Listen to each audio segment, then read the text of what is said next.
What's going on, ladies and gentlemen? It's your boy Vante Robinson, a.k.a. Vante the Great. DeMarkus Denham, a.k.a. the Swami. And I'm Dayvon Kimble. The man, the myth, the legend. Boss man. And I am a part of Let's Talk Sports now, so you guys get to see me more often. Yeah. That's something. Of course, Let's Talk Sports is its own show now. It has our own time frame and everything, so we're going to try to switch it up for you guys, make it more live, make it more fun. And we're going to start out with a topic about Michael Jordan. This past week in an interview, he said that he could have beaten LeBron James one-on-one in his prime, but he's not sure if he could beat Kobe Bryant. What do you guys think about that? To be quite honest, Mike would beat both of them, bro. Like, to be just completely honest.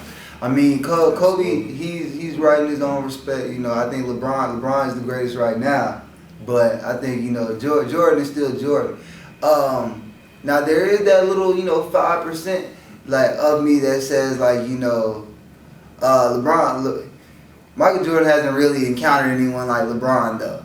Well, at least not in his era. So that's something that you got to take into consideration. And then, Kobe, he plays the most like Michael. So I guess that's probably why he said he probably had a harder time beating Kobe. But I think he'll beat both of them, though, honestly. I think it'll be a good game, though. Yeah, I want to agree with Vante. Michael beat anybody. Anybody. You put anybody against Michael Jordan, he schooled.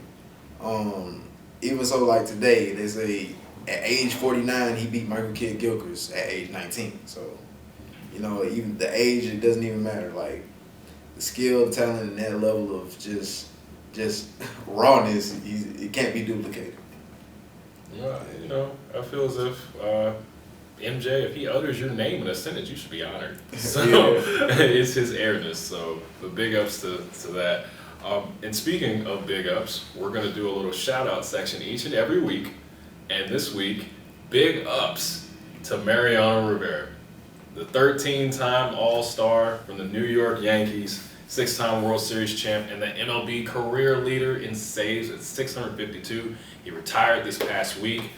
Honestly, future first ballot Hall of Famer in MLB, changed the game forever. Big shout out to Mariano Rivera. And Shout out to you, bro. Yes. And also big ups to the Pittsburgh Pirates. They won their first playoff game since what year? My birth year, 1992. So big ups to the Pittsburgh Pirates. The playoff drought is finally over. A long time. A long time, but you guys got to prepare for the St. Louis Cardinals. So also, and we're also came up with this new segment where we get to critique some of the bad plays of the week.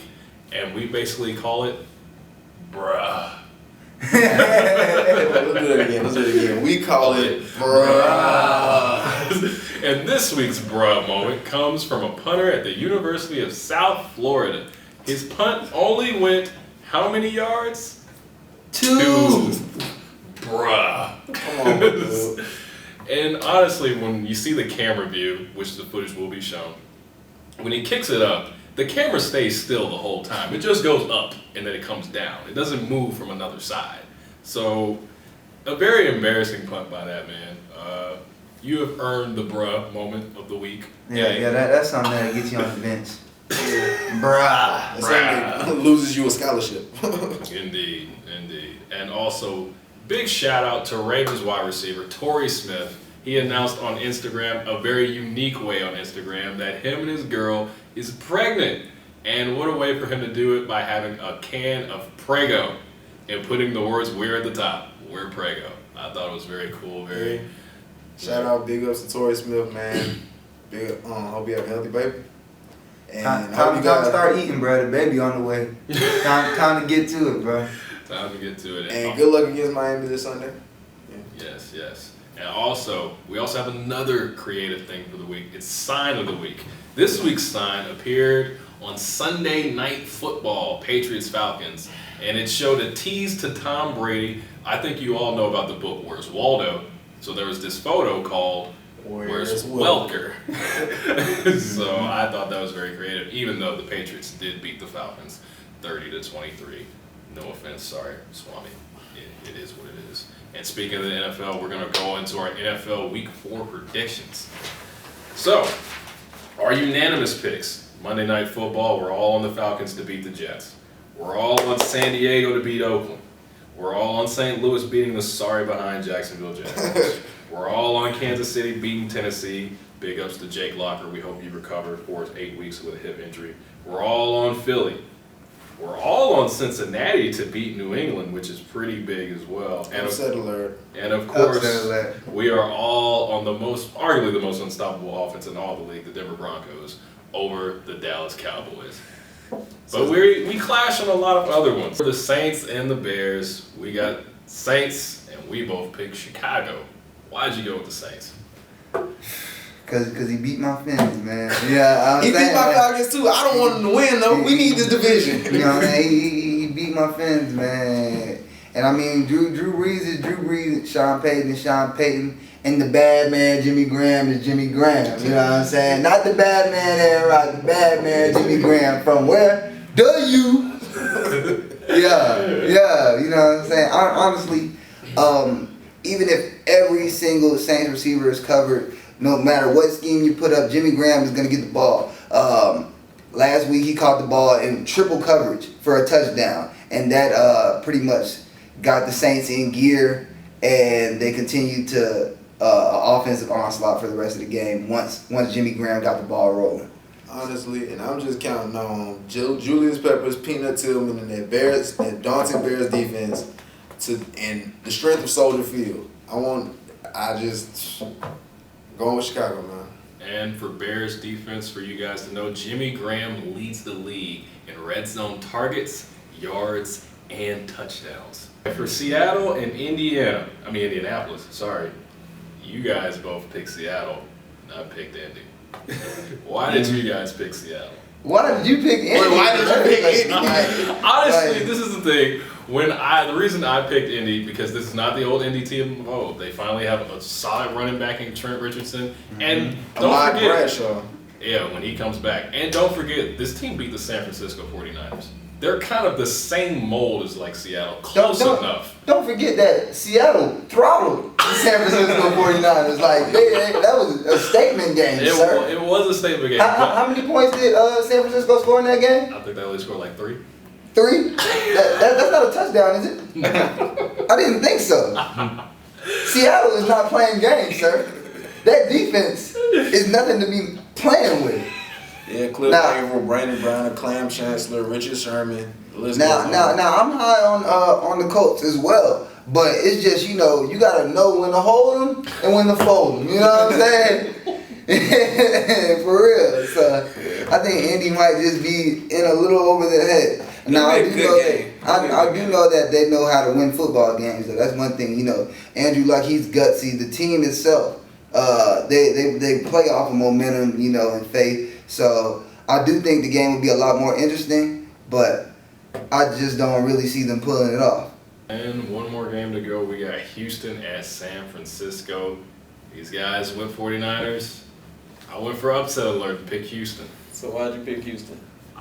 The reason I picked Houston is because everyone knows the pressure is on Matt Schaub right now, especially after last game, and he's not been doing good. He's thrown a pick six 3 straight games. I think this is finally the game Matt Schaub gets it together, because this is his statement game, and he needs to stay close in the AFC South with the Indianapolis Colts.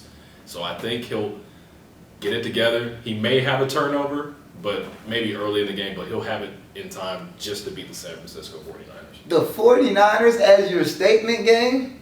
A pissed off 49ers team at that? They're just now getting their swagger back, sir. And you got Frank Gore running for 150 yards, and now he's going to play Houston. And who knows if Houston's defense is going to be able to stop him, to be honest. JJ Watt may do his thing. Cushion. To be honest, I'm just honest, like your boy Future, word of my dog Future. But I think San Francisco is getting their swagger back. I don't think they're gonna be like, one and done, just win one game, lose the next. Nah, I think they're finna go on a little bit of a streak. I'm not gonna say they're gonna win the rest of their games from here on out, but I think we're gonna see a good 4 or 5 game run at least from the San Francisco 49ers. So, who knows if this boy Kaepernick gets in the end zone. I think Anquan Bolden's going to look pretty good. Who's going to be sticking him for Houston. I don't see nobody stopping him. You know, and Anquan Bolden, he's been drinking from the fountain of youth or something. So we're gonna see. I think it's gonna be a good game. But Houston right now just they're a little too unproven. And I'd say the same for the 49ers, but it's just, you know, they came from the Super Bowl last year. The Texans didn't. They're trying to get to the dance. I'm going 28-24 Niners. Oh, One more thing. Yeah, Matt Schaub, Matt Slob, bruh. That's really the downfall. Put TJ Yates in the game, man. I'm all for it. I think Matt Schaub. You're right. Matt Schaub does have to win that game, and he won't. He's playing for his job, and he's gonna lose. He's gonna lose. Like, I don't know what it is, but Matt Schaub, something just isn't right with you, bro. Like, your past. I'm not even gonna get into all that, bro. Just San Francisco over Houston. I'm gonna leave it at that. And with that being said, that's in for the Let's Talk Sports. Go ahead. Vante Robinson, a.k.a. Vante the Great. DeMarkus Denham, a.k.a. the Swami. I'm your new host, Dayvon Kimble. We'll see you guys next week on another edition of Let's Talk Sports. Also, shout out to the Braves. They played their first game against the LA Dodgers tonight. Welcome to Shotover, guys. Shout out to the undefeated University of Miami. Let's go. Oh, also, shout out to the Atlanta Dream. They made the WNBA Yes. Shout out to Angel McCautry. By time Atlanta basketball do something. Hold up, bro. The Dream has been in the finals 3 of the past 4 years now. What about the Hawks? Let's not go there. Hey, Mike, you know what I'm saying? You know your team hurt. You know your team hurt when you gotta brag on the WNBA, bro.